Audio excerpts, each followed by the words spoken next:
I was just trying to rebuild a quiet life in the same cramped bedroom apartment Hannah and I had shared for 3 years before she walked out.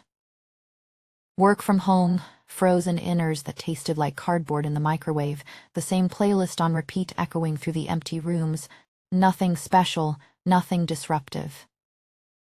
Just me in the silence, piecing together a version of normal that didn't include her anymore. Then the doorbell buzzed at 8 p. And there stood Chloe, my ex-'s younger sister, suitcase in hand, eyes red from crying, the tears still glistening on her lashes like she had been holding it together by a thread. My apartment flooded. Anna said you'd understand just for a couple weeks. The words came out soft, almost apologetic, but they landed heavy, stirring up memories I thought I'd buried. The door clicked shut behind her and the ordinary space turned electric. The air thickened instantly, the lights seeming harsher, the walls closer. That first awkward hug hello sent a low-level jolt through me I couldn't name yet. Her arms wrapped around me lightly at first, then with a little more need, her body fitting against mine in a way that sent warmth flooding through my chest. Jasmine, that subtle scent of hers, drifted up and wrapped around me like an embrace I didn't deserve. I held on longer than I should have, feeling her breath against my neck before pulling away with a forced smile. The shame hit immediately, hot and sharp. She's your ex's sister? You can't feel that pull. Not even a little. By morning the shared bathroom already smelled like her jasmine shampoo. It filled the air, sweet and lingering, clinging to the mirror and the shower curtain, turning the routine morning into something almost intimate, something that made my heart beat a little faster. I tried to keep my routine.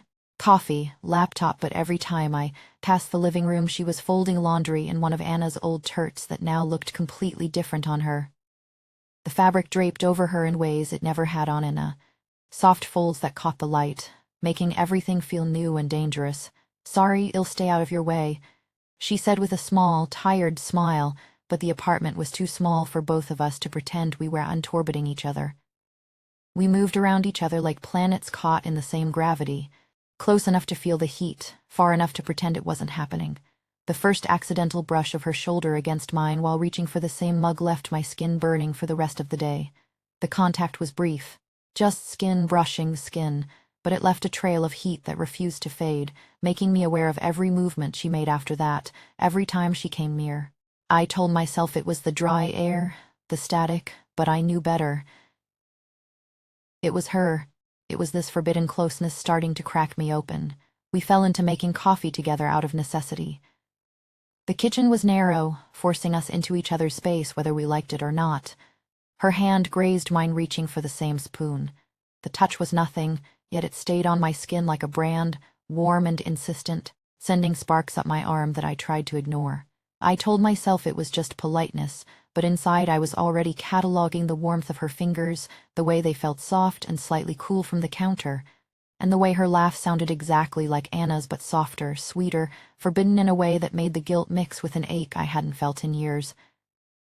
Her breath mixing with it, warm and close enough that I could almost feel it on my skin. My mind raced with the war inside. This is sick.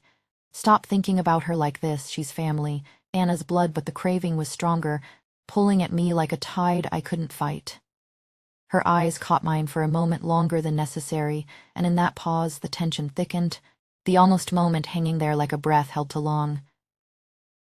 These couple of weeks, they were supposed to be temporary, but already I could feel the burn starting, uncontrollable and terrifying, and part of me didn't want to put it out. That evening the kitchen drew us in for the chores, the sink becoming a stage for something far more charged than soap and water. We stood side by side, elbows touching repeatedly in the tight quarters, each accidental contact leaving a trail of heat on my skin that refused to cool.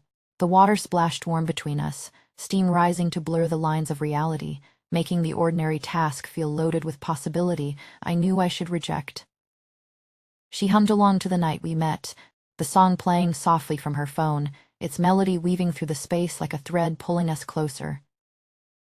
It was the same song I used to blast when our arguments escalated, filled with frustration and volume, but Chloe's quiet version felt intimate, almost confessional, her voice low and trembling slightly on the high notes. I felt my throat tighten as the notes settled in my chest. Looking up from the dishes, I caught her gaze fixed on me, those eyes lingering a heartbeat too long, searching for something neither of us was ready to name. Neither of us looked away. The air grew heavy, thick with an unspoken energy that made breathing feel deliberate, and I felt the first true tug of obsession stir in my chest, a pull that was both terrifying and magnetic. My mind raced with the internal battle. She's your ex's sister. This can't be happening. The proximity is playing tricks on your lonely heart. Yet my body betrayed me, leaning slightly into the space where our arms nearly met again, the almost moment hanging like a breath held too long. Shame and desire warring in the silence. Later that night, the hallway light cast a soft glow as I passed the bathroom door left cracked open. Steam poured out, carrying the unmistakable jasmine scent that seemed to seek me out, wrapping around my neck like a gentle but insistent embrace. It triggered a flood of memories, Anna's face flashing before being replaced by Chloe's silhouette visible through the frosted glass, her movements slow and graceful in the haze. This is sick, the self-accusation hit hard, making my steps falter. She's your ex's sister. You can't want this, can't let a simple scent and shadow ignite a fire you have no right to feel. But the morality I'd clung to began to crack under the weight of it all, the desire rising and widened, stronger than any I'd known, leaving me frozen in place with a hunger that made the walls feel closer. Her knee rested against mine on the console, the contact warm and constant through the fabric, sending subtle waves of awareness up my leg that I tried to ignore by focusing on the wipers. We talked about the breakup in hushed tones, the conversation turning deeper as she shared how Anna had never really seen me the way Chloe always had, her observations from the periphery now feeling like hidden truths. Her voice cracking with a raw emotion that filled the car, making the rain outside seem distant. The words sank in, stirring a justification that formed like mist on the windows. If an account didn't love me right, maybe her sister could. The thought crept in, seductive and dangerous, easing the guilt just enough to make the pull feel justified. Her breath caught in the pause that followed, uneven and close in the small space, her eyes meeting mine with an intensity that mirrored the storm.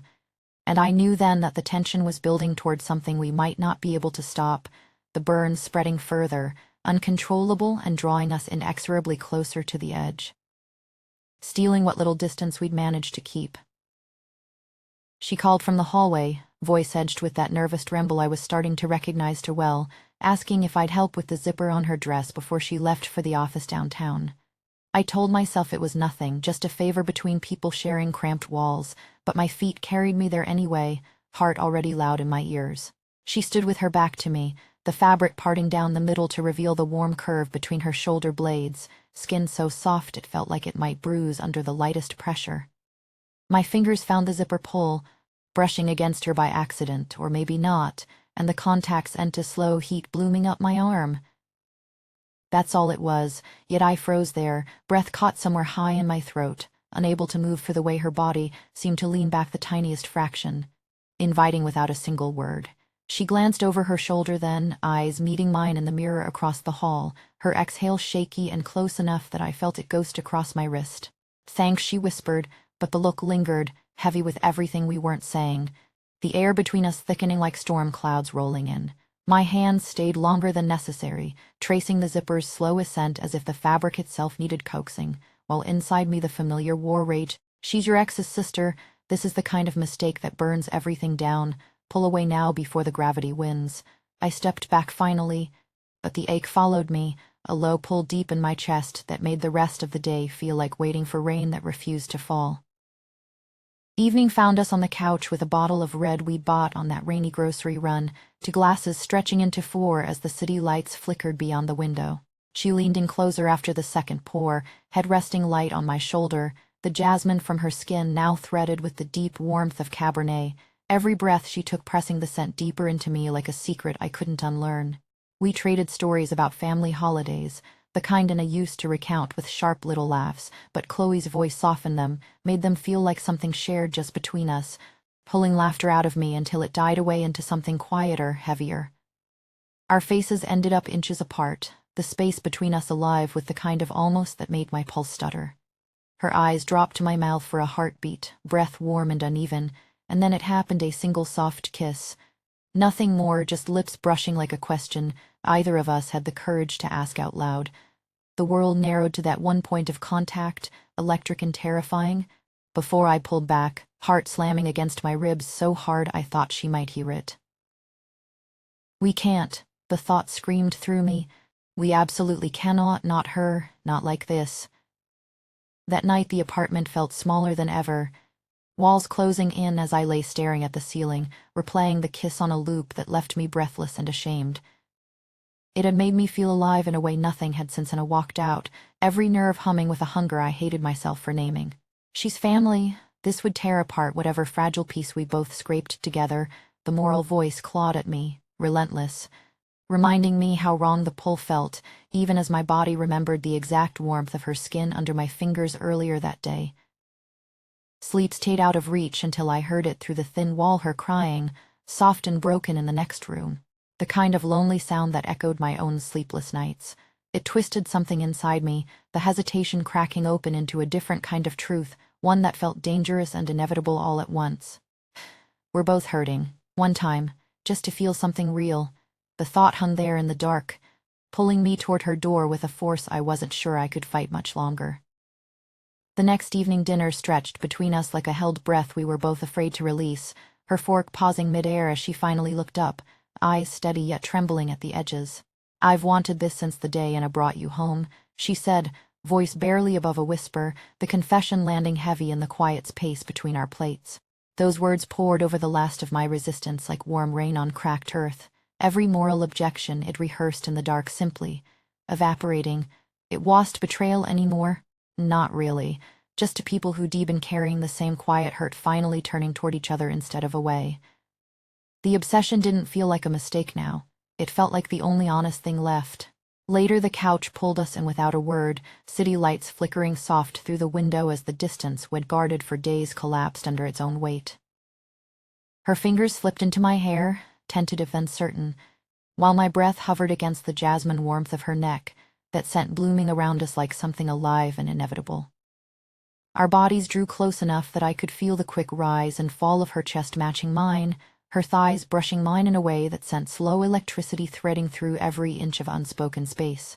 She whispered my name then, soft and unraveling, and the sound erased the last fragile line we'd drawn between us. No more fighting it. Only the heat no one else had ever sparked in me, pulling us under together. We stayed tangled there afterward, breaths gradually slowing into something quieter, her head resting against my chest as if the world had finally tilted into place. "This feels right," she murmured, the words warm against my skin, and for that moment the apartment stopped feeling like borrowed space. It felt like ours. We decided then, in the hush that followed, that it was strong. It was simply what we'd both been starving for. A week later we told Anna together, sitting in the same living room where everything had begun, her face shifting from shock to something quieter, almost resigned. She admitted she'd seen the signs, that she just wanted us both happy in the end. But as she stood to leave, her eyes caught mine for a heartbeat longer than necessary, stirring the old ache I thought we'd outgrown, reminding me how thin the walls between us still were. Now every morning the jasmine lingers on my pillow, pulling me awake to her sleeping beside me, the fire still burning low and steady in my chest. The apartment feels smaller than ever, yet somehow endless with her here. I watch her breathe in the half-light and reach for her hand, our fingers brushing like that very first accidental touch all those weeks ago. It should feel complete, but some nights the quiet question returns, soft as her breath on my neck. What if this heat is the kind that never quite lets you go, even when you think you've surrendered to it completely?